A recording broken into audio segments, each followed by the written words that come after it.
Good morning. I'm Diane Augustine. So you want to build a greenhouse. Well, maybe I can help you. I've learned some things. I've been studying about this last week, and there are some important key features to a hoop style greenhouse that you ought to know about that. And I did post about it, but a lot of times lengthier posts, people don't really take the time to read them. So, but you put it on a video message and all of a sudden 2, 3, 4 minutes doesn't seem like so long. So anyway, I guess it makes it more interesting. What I learned this week regarding hoop style greenhouses, they're often made with PVC plastic. Well, I've also learned about the greenhouse plastic that goes over the top of the hoop style greenhouse. There is a problem when you take greenhouse plastic and cover it over PVC hoop pipes, and that is there's an interaction between the two plastics, and they will superheat where they are in contact with each other, and initially they'll make white spots, and then over time those white areas are actually going to overheat and degrade into holes. So you wind up with a hole in your greenhouse plastic after only a year or two, and they're made and designed to last for 4 to 6 years. I learned that if you're building a hoop style greenhouse and you have strong winds in your area and you don't have any natural blockage from either trees or homes, and you're placing your greenhouse directly in a north wind, well, you're probably going to want to use a sturdier type of structure, including a framework of wood in the structure.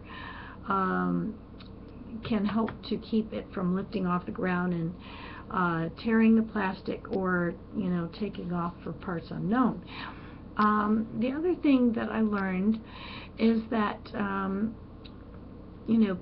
metal is a great way to make your loops for your greenhouse, but that takes a little bit of learning as far as how to bend the metal, and what type of angles needed, etc.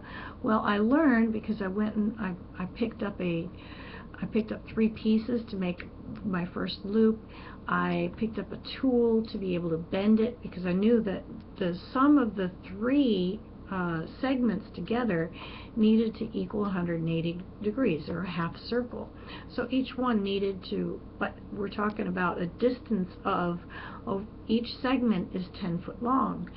So you needed 60 degrees for each segment, but placed over the distance of 10 foot. Well, the tool that I picked up is really good for bending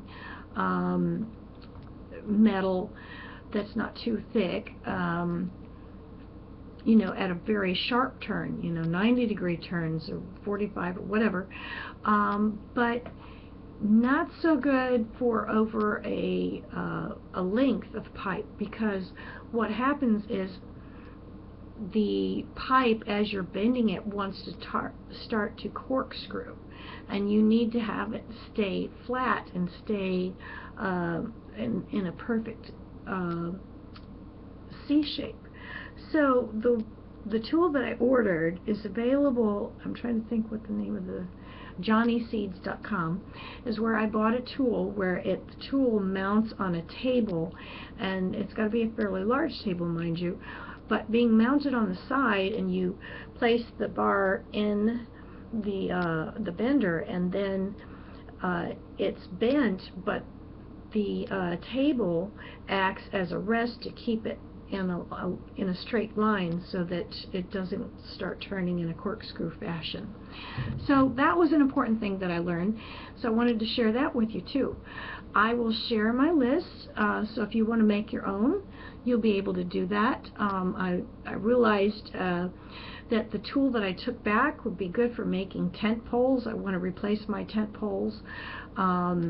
I also realized I could use them to replace tent poles that had been lost for a friend's tent, because that tool makes real sharp bends.